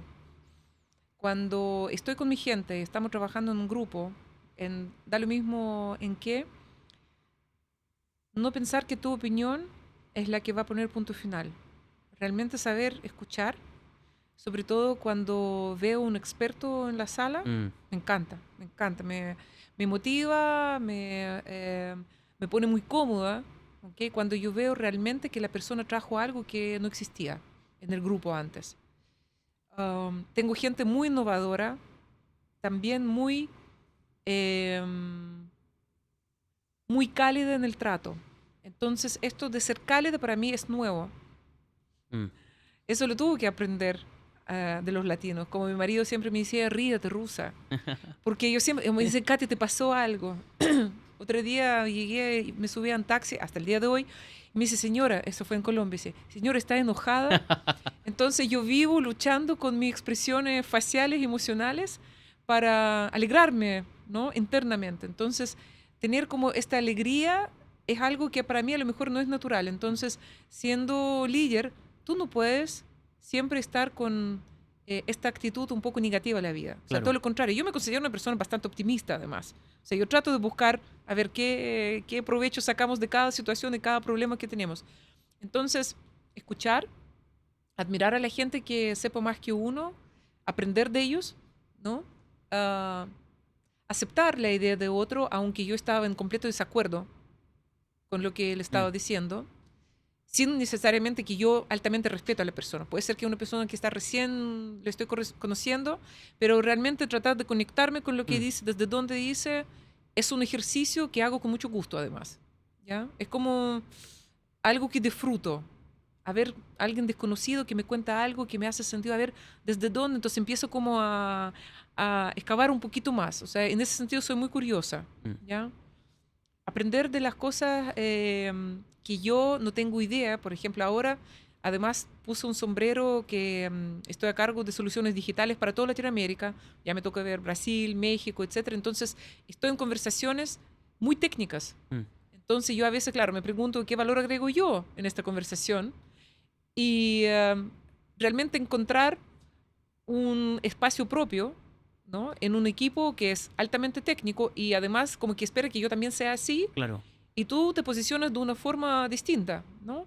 Porque a lo mejor en este grupo no hay mucho orden, entonces yo soy agente de orden claro. o soy agente que habla por ellos a una instancia más alta, entonces le hago más fácil su trabajo. Entonces tú ves desde dónde lideras y es un juego permanente, es una creatividad que no te puede aburrir si eres Claro. un líder. O sea, ¿cómo lideras un equipo de hombres, de mujeres, de especialistas clínicos, de servicio? Porque cada uno espera cosas diferentes. Entonces hacer como desdoblarte en Mm. distintos roles es muy importante. Piensa 30 años atrás, año 96, más o menos. 96, ¿cierto? ¿Qué pensabas el año 96, hace 30 años, que hoy día te daría risa recordarlo? ¿Qué concepción tenías del mundo que hoy día la piensas y dices, qué tonta? ¿Po? ¿Cómo pensar eso? Es difícil pregunta. Yo creo que en este momento yo nunca, o sea, siempre me proyecté en el mundo completamente diferente. Nunca pensé que iba a caer en el mundo salud. Mm, Porque toda mi infancia, curiosamente, lo pasé en el hospital con mi abuela, que me cuidaba, entre que, bueno, a veces salía de la escuela y tenía que pasar a la escuela de música, entonces este un par de horas yo iba al hospital mm. y yo mirando todo eso decía que por nada del mundo me voy a relacionar con el hospital. Entonces siempre me imaginé, no sé, en el mundo de comida, de Mm. moda, de, no sé, comercio, de algo tangible, viajando por el mundo, más relacionado con algo como muy glamuroso, si Mm. quieres, ¿no? Y claro, en este momento, si alguien me diría que yo trabajaría en el mundo informática, equipamiento y tecnología de salud, creo que no le creería y Claro. pensaría que estaba loco. Pero yo creo que lo que me enamoré de verdad es el tema de creatividad, el tema comercial. O sea, me identifico y me siento una persona muy comercial. Me encanta la gente, me encanta estar en la concepción de un Mm. proyecto, desarrollarlo, poner este como sabor y coordinar y creatividad. Me encanta armar historias, ¿no? Pero en este tiempo yo creo que cuando el 96 yo me imaginaba una historia completamente distinta. De hecho, quería ser cantante de ópera en un Mm. momento y entré a un conservatorio a San Petersburgo, entonces yo pensaba que iba a viajar por el mundo cantando en principales salas de música, imagínate. ¿Tú crees que el tiempo te ha hecho más dura o más blanda? Totalmente más Más blanda. blanda. Sí. Más blanda. Totalmente más blanda, sí. O sea, ya te preparaban prácticamente para la guerra y una disciplina olímpica. Así nos formaban en ese tiempo y con todo, en todo orden de cosas. Cómo se vestía, cómo hablabas, Mm. cómo te relacionabas con la gente, qué comías, todo. Yo veo una evolución en ti. Bueno, yo no soy psicólogo, vamos a tirar un carril, como decimos en Estoy Chile. más latinizada. Porque yo creo que algo de tu cultura es tener el control de las cosas, tener todo ordenado, controlado. Y tú cuando dices que confías en los expertos y dejas que los expertos actúen, es una forma de control distinta, es más generosa. Porque tú dices, en una industria como la salud, que evoluciona tanto, es imposible que yo sola controle esto. No lo voy a poder controlar, no voy a poder tener todo ordenadito como cuando era chica. Entonces una buena forma de hacerlo es confiando en los expertos. O sea, el talento está en tener en tu equipo de trabajo gente que sepa lo que hace. Sí. ¿Te achunte? Y yo creo que absolutamente, y uno se asombra cuando las cosas salen mejor de lo que uno esperaba, Claro. ¿no? Y yo creo que ese es un poco el milagro que uno espera, que haga las cosas tan bien, eso me hace absolutamente feliz. Estos creo que son los momentos más felices de mi vida, Mm. cuando realmente lo que planificamos, lo que hablamos, lo que escribimos, realmente lo vemos ahora en vivo y directo funcionando y para, mejor aún, para salud de los pacientes.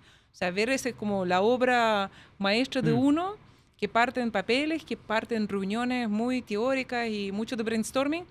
Y cuando tú entras a una clínica y ves este milagro al frente tuyo, que salió de alguna fábrica, no sé de dónde, y está ahora acá en Chile, sí, es una satisfacción enorme que te emociona mucho. Y por ahí también es muy importante lo que hablamos antes, no solamente exigencia, exigencia, sino que también celebrar. Mm. Somos también una organización que queremos y tratamos de celebrar Los lo que más eventos. podamos. Mm. Creo que nunca es suficiente. Em, nuestros clientes también. O sea, ayer fuimos a una ceremonia en un cliente muy importante nuestro que instaló un equipo nuestro, pero no es un equipo solamente, es toda una Para transformación él. de estrategia de cómo van a atender a los Claro. pacientes, ahora van a dar horas más rápido, van a entregar resultados más rápido. Entonces, ver el impacto que tú haces, o sea, tratamos de ir todos los que más podamos a ese tipo de instancia y también celebrarlo entre nosotros y provocar que el cliente lo celebre.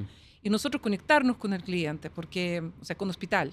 Te motiva muchísimo, porque creo que hay pocas industrias, y yo siempre le he dicho a mis compañeros de MBA, que tuvimos un curso de Mindful y quién soy yo, etcétera, etcétera.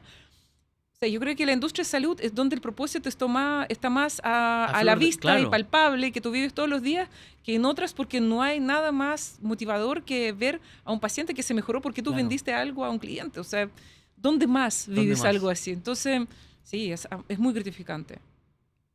Esta pregunta es muy difícil, pero yo sé que eres una mujer que le pone el pecho a las balas, como decimos en Chile. ¿Qué te gustaría que dijeran de ti en el futuro que sabes que quizás nunca lo digan? O sea, podría ser un atributo que tú crees que tienes, que crees que alguien nunca lo va a reconocer. No, me refiero a un atributo no obvio.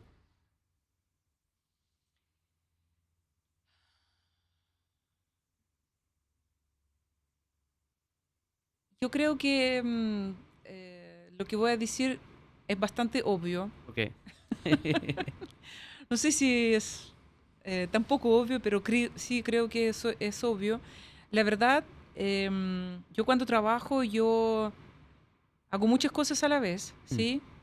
Con un costo personal bastante alto, ¿no? Y lo que pasa es que trabajo con mucha gente, entonces varias personas ven una parte de mí en este momento, en este bits and bytes en que estoy, ¿no? Entiendo. Entonces, y probablemente hay mucha gente también piensa que yo no hago mucho, ¿sí? Probablemente en mi empresa, ¿no?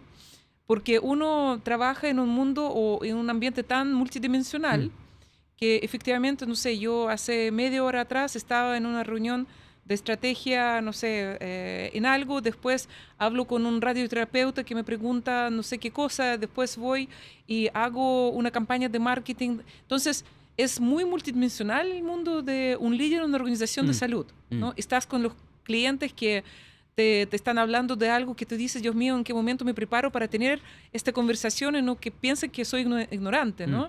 Entonces, tú tienes que vivir permanentemente en un mundo muy multidimensional. Entonces, y hay poca gente que realmente perciben, claro, que estar saben, contigo todo el día, que es pocos. Tal vez mi asistente sabría todo lo que yo hago porque tiene mi agenda a la vista. Entonces, yo creo que más que reconocer este esfuerzo es confiar en que realmente yo estoy dejando todo en la cancha, como dicen acá, para que el lugar donde estoy, la empresa donde estoy, realmente sea un lugar donde la gente quiere llegar a la mañana. Que no les dé como pena o lata, como dicen los chilenos, de levantarse en la mañana y decir, uy, qué insoportable este lugar donde tengo que ir. Yo, de verdad, quiero pensar que la gente, como dicen los ingleses, have fun. O sea, que la gente realmente se divierta trabajando. Yo sé que no siempre es muy divertido trabajar hasta las 12 de la noche y tenemos nuestros altibajos bastante fuertes, pero que la gente lo disfrute, sinceramente. Y yo hago o trato de hacer todo lo posible para que la gente realmente lo disfrute y lo pasen bien, ¿ya? Y que no sea como algo tedioso para las personas, algo pesado. Muy bien, te voy a regalar mi libro. Tengo un libro que se llama El Método de Negociar, que es uno de los libros más vendidos en Chile. Salió para mis clientes, ¿eh? Que tus clientes no lo lean, que no lo lean. Que no lo lean, claro. Y tus proveedores tampoco. Bueno, este libro le ha ido muy bien en Chile, está dentro de los más vendidos de Chile desde que salió en agosto. Mira. Está en el ranking del Mercurio. Cada vez que veas el Mercurio los domingos, va a ir al ranking y va a estar el Método de Negociar ahí. Ha estado semanas y semanas y semanas. Le ha ido muy bien porque va a sonar cliché también, pero cuando hice este libro lo pensé en un aporte para las personas. Así como uno dice, todo el mundo necesita salud, necesita exámenes, yo digo que todo el mundo necesita negociar. Entonces, este libro es muy entretenido, así que te lo voy a regalar. Toma. Muchas gracias. Muy entretenido. Lo voy a leer, pero... Léelo y es de muy rápida lectura.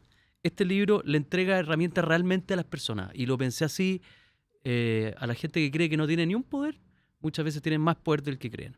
Entonces, como llegamos a la sección de negociación, te voy a preguntar una cosa. A ti que te ha tocado negociar, y te toca negociar todo el tiempo, o sea, además trabajas en una organización que dijiste que era bien plana en jerarquía, te toca manejar expectativas de otro, llegar a acuerdos con otro. Te quiero preguntar, ¿qué hace que tú pierdas la confianza en alguien cuando estás negociando con esa persona? Que tú dices, ah, Yo creo que la primera señal cuando su forma de negociar es muy simplista, cuando va por lo fácil. ok, Entonces pierdo confianza porque significa que yo no hice mi trabajo, o sea, pierdo confianza conmigo mismo en primer lugar, o con mi equipo que trabajó esto y la verdad me desanimo mucho cuando enfrento una negociación donde de otro lado yo veo que el trabajo no está hecho, puede ser que por mí, o por mi equipo, o por él. Sobre todo si el trabajo no está hecho por él, significa que la negociación va a ser muy básica en términos muy elementales para los cuales una empresa como Siemens Healthineers, la verdad, no queremos prepararnos porque no somos una empresa más barata del mercado. entiendo, Entonces, si yo no sé vender valor de antemano, de entiendo. sentarme a la mesa, es una negociación donde no tengo confianza ni con contraparte ni con mi equipo. ¿Sí? Me estás diciendo que cuando te enfrentas, por ejemplo, a un cliente que dice que toda la discusión es precio y no se da cuenta de las diferencias técnicas que existen en un equipo versus otro y no las conoce, es una pérdida de tiempo. Yo trato de aplicar otra estrategia en este momento. Mm, O detener la conversación, mm, que significa que el trabajo no está hecho y tengo que volver atrás y ganar algo de tiempo mm. para llevarlo a un punto donde sí él va a ver valor Claro, o donde definitivamente no somos capaces de mostrar valor, entonces lo dejamos para competencia, o expandir un poco el alcance de lo que estamos negociando. Porque si, por ejemplo, él me dice, dame el precio, para mí ya es una señal que tenemos que cambiar completamente el alcance de la solución que estamos proponiendo. Porque significa que la persona no tiene ningún otro argumento mm, que trajo a la mesa y por lo tanto esto no tiene mucho sentido. Yo siempre puedo llegar al precio, siempre, pero así cualquiera. Para mí, claro. negociación es un desafío, es un challenge que acepto y para cual me preparo. Entonces, si yo llego preparada y de otro lado empiezan con esta negociación más simplista, la verdad me aburre un poco, Mm, me aburre. Entonces, también siempre prevemos esta oportunidad, o sea, esta situación, mm, perdón, cuando vamos y preparamos la negociación, sobre todo compleja, vemos distintos escenarios, mm, entonces siempre también jugamos el escenario, bueno, si nos va a decir es solo precio, mm. y tratamos de que esto nunca ocurre, o al menos ocurre lo Entiendo. menos posible, Mm. ¿ok? Pero para eso tienes que trabajar esto muy de antemano. Para llegar a una negociación que digan solo precio, el trabajo no está hecho. Para mí es la primera señal. ¿Tú te consideras una negociadora colaborativa o competitiva? Eh, Y te voy mi- a dar una tercera opción para salvarte.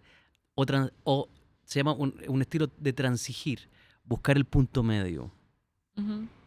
que no es lo mismo que colaborar. Todo depende de mi convicción, Ok. si lo que yo voy a proponer realmente tiene un valor que soy capaz de mostrar o Mm, no. Soy colaborativa cuando al frente yo veo a una persona que hizo su tarea, ¿ok?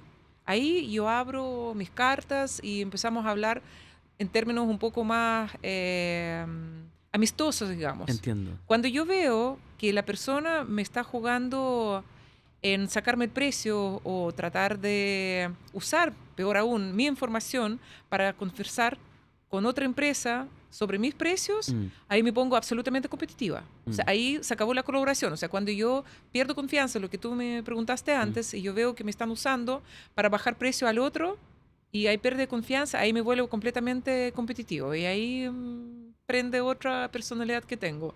Mm. Y que Porque la tienes potencialmente. absolutamente, absolutamente. Eso no se fue a ningún lado. Está Al ahí. olímpico, acuérdate. Entonces, cuando yo veo que aquí me están invitando a solamente hacer análisis, o sea, y que casi que buscan que haga daño Mm, a mm. otra empresa, o sea, prefiero retirarme de la mesa y punto. Pero Pero en general soy eres colaborativa. colaborativa. Es que el mundo salud es colaborativo, o sea, Déjame no... preguntarte, esto va a resolver una duda que tengo. Cuando dices que el otro no hizo su tarea, al otro lado dijiste, soy colaborativa si es que siento que el otro hizo su tarea, ¿vale? Mi pregunta es, porque ya algo te conozco en esta conversación. ¿Sientes que no hizo su tarea cuando no va preparado para conversar, técnicamente preparado? ¿O no hizo su tarea en ser colaborativo también? Yo creo que las decisiones en general en cualquier industria son bastante multidimensionales. O sea, te tienes que pasar por distintas fases de la decisión. Entonces, si yo sé que voy a negociar con alguien, yo tengo que descartar un poco ya la parte técnica, la tengo que tener homologada. Ahora, si yo me siento a una mesa y me dicen, revisamos, y todos proponen lo mismo, yo no hice mi trabajo, ¿ya? Para nada. Entonces, significa que no es él el culpable que no hizo su trabajo, sino que yo no fui lo suficientemente clara o no tomé el tiempo. Entonces yo no puedo acusar a mi cliente que es poco colaborativo si yo no hice mi trabajo. O sea, acá yo me devuelvo. Ahora, hay casos. Claro, podría estar mintiendo. El otro podría... Exactamente, es una manipulación. Claro. Te voy a traer un caso que es un poco anecdótico, que no puedo decir obviamente dónde fue, pero algunas personas iban a conocerlo. Estuvimos negociando un proyecto muy, muy complejo, una institución multisitio gigante. Estuvimos haciendo preventa de proyecto casi un año, con comités, con evaluaciones, 1000 cosas. Última instancia, donde me invitan a mí y a una vendedora que yo tenía en ese tiempo, es el clásico, hablemos de precio. ¿Ya? Pero yo ya sabía que obviamente venía esta negociación, entonces me preparé decir un firme no. Pero este firme no tenía que obviamente decirlo de una forma elegante, entonces hablamos con la vendedora y dije, ya, ¿cómo le decimos que no? Porque yo sé que nos citó este señor para pedir más descuento y ya no había más descuento. Entonces, cuando nos sienta, porque no teníamos prevista esta instancia. Entonces nos sienta ahí y me dice, ya, ¿qué descuento me pueden dar? Porque estamos entre ustedes y el otro, entonces, ¿qué descuento me pueden dar? Entonces yo le digo al gerente financiero, dije, ¿sabes qué? Te quiero felicitar porque tienes un tremendo equipo que hizo todo este trabajo ya. Entonces yo vengo acá con toda esta negociación ya hecha. Ya no hay más que sacarle porque tu equipo se encargó de pedirnos todas las optimizaciones de costo y flujo de caja, etc. Entonces el caso está listo. Me miró, me dijo, a nosotros dos, me dijo, son demasiado inteligentes para ser mujeres. No. Sí. No. Entonces digo, frente a esta negociación, bueno, salimos con el resultado, pero claro, salimos un poco con la duda. Dije, ¿es la forma o no es la forma? Claro, pero es un poco anecdótico, pero aparte de eso, te digo, la preparación para estas negociaciones es fundamental, ¿sí? Pero cómo, mira, yo siempre digo que el peor enemigo de la negociación es el ego, ¿vale? De hecho, si tú googleas el peor enemigo de la negociación es el ego, sale una entrevista mía en el The Clinic. ¿Cómo haces? ¿Cómo hiciste para controlar tu ego? Porque tu ego te decía, ¿qué se cree este señor? Machista, asqueroso. ¿Cómo lo controlas? Mira, yo tenía una profesora de teatro, que nos tocaba ese público muy complejo. Y yo era chica, yo era adolescente y yo participaba en un teatro. Entonces una vez me tocó salir frente a un público muy complejo, que eran niños de colegios no muy de buena reputación allá. Y yo era la primera que salía del escenario. Entonces, y yo estaba muy nerviosa. Entonces ella me dice, no bajes al nivel de ellos, sino que trata de subir a ellos a tu nivel. Esta es la regla que siempre me acuerdo de por vida, que nunca me vas a ver que yo voy a bajar a nivel de una persona que está teniendo este tipo de conductas, o que grita, o que sube la voz, o que empieza a dar como estas señales de machismo.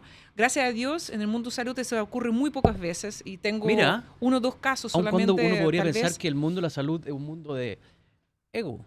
Ahora, también, conociendo a los chilenos, también tienen como un poco este sentido de humor un poco pícara, digamos, que te hacen este tipo de bromas sin necesariamente ser machista, porque creo que fue muy desafortunado, pero tampoco me voy a cortar las venas diciendo, ay, ¿cómo puedo decir algo así? O sea, yo lo dejo pasar y no me voy a bajar nunca a un nivel para empezar a discutir con el señor si era lo suficiente inteligente. Muy buen consejo que te dieron. Y te voy a recomendar algo y se lo voy a recomendar a la gente que nos está escuchando. Que ponga en YouTube Abel Pintos, que es un cantante argentino, y busquen su participación en el Festival de Viña. En un momento en Chile, yo creo que ya ha dejado de ser así, había una rivalidad de Chile con Argentina. No me digas. Entonces, cada vez que aparecía un cantante en el concurso, en el concurso del Festival de Viña, aparecía próximo cantante, Abel Pintos, de Argentina, todo pifián. y van a ver en ese video cómo las pifias no lo dejaban cantar. Y cómo de a poco las pifias empiezan a pasar. Y cómo termina teniendo al público absolutamente hipnotizado. Termina de cantar y el público se paró. Es lo que tú cuentas, como llevarlo a su nivel, y lo hizo muy bien. Y aquí tengo unas últimas preguntas y ya terminamos, llevamos mucho rato conversando. Tú eres una mujer exitosa y podríamos discutir qué es el éxito y una serie de cosas que... Asumamos que eres exitosa. ¿Qué te ha quitado el éxito?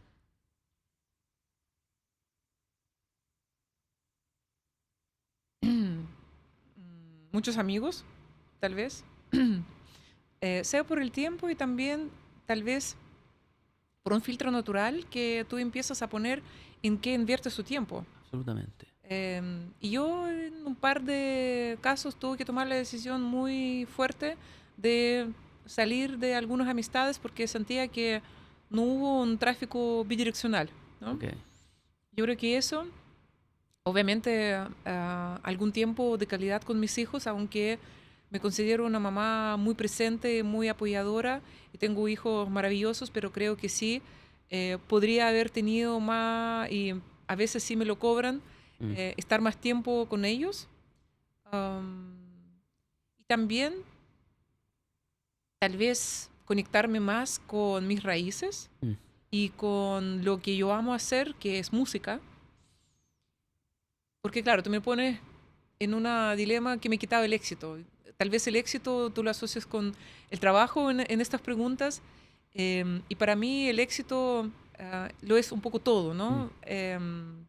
Yo siempre he tenido como estos hobbies que tenían que ver con música, tenía un coro, inclusive llegué a tener un momento antes de pandemia un coro de mujeres que yo dirigía, tenía un grupo musical que me dedicaba a eso, pero sí, con transformación, digamos, de mi carrera, sí, iba perdiendo un poco la conexión con esta faceta mía musical que tengo un claro presentimiento que lo voy a retomar en algún En algún momento. momento.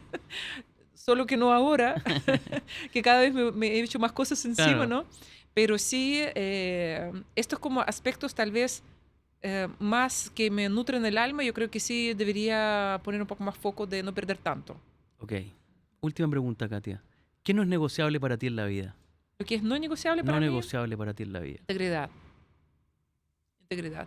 Yo puedo entender que las personas cambian, amor cambia, lealtades a veces cambian. Yo sé que un ser humano es un ser muy complejo y depende mucho con quién está, cuáles las decisiones que lo presionan, la billetera, su alma, su espíritu, pero el tema de integridad para mí es fundamental. Entonces, si yo veo que la persona está buscando un beneficio propio o algo que no me cierra, no me cuadra, yo de verdad no lo manejo bien y prefiero alejarme de ahí o sacar a la persona frente a cualquier sospecha más mínima, porque también creo que la gente no cambia en su esencia. Entonces, si no te enseñaron de cuna esto, es muy difícil que tú empieces a aprender a ser una persona íntegra en tu vida de un adulto. Ok, muchas gracias por haber venido. Gracias a ustedes. Muy entretenido, muy interesantes las preguntas y te felicito por el libro, me lo voy a leer entero. Te lo se lee rápido. Sí, así que muchas gracias a ti, Francisco. Muchas gracias a ti por haber venido, Katia. Bueno, damos por terminado este capítulo, lo pasamos muy bien, aprendimos muchas cosas, la cultura rusa versus la cultura latinoamericana que tanto queremos nosotros, y conocimos la trayectoria de Katia, que es muy interesante, llena de trabajo, en un mundo muy difícil, pero que también ayuda mucho, que el tema de la salud, donde todos de alguna forma estamos tocados tangencialmente. Así que lo espero para el próximo capítulo en No Negociable. Chao.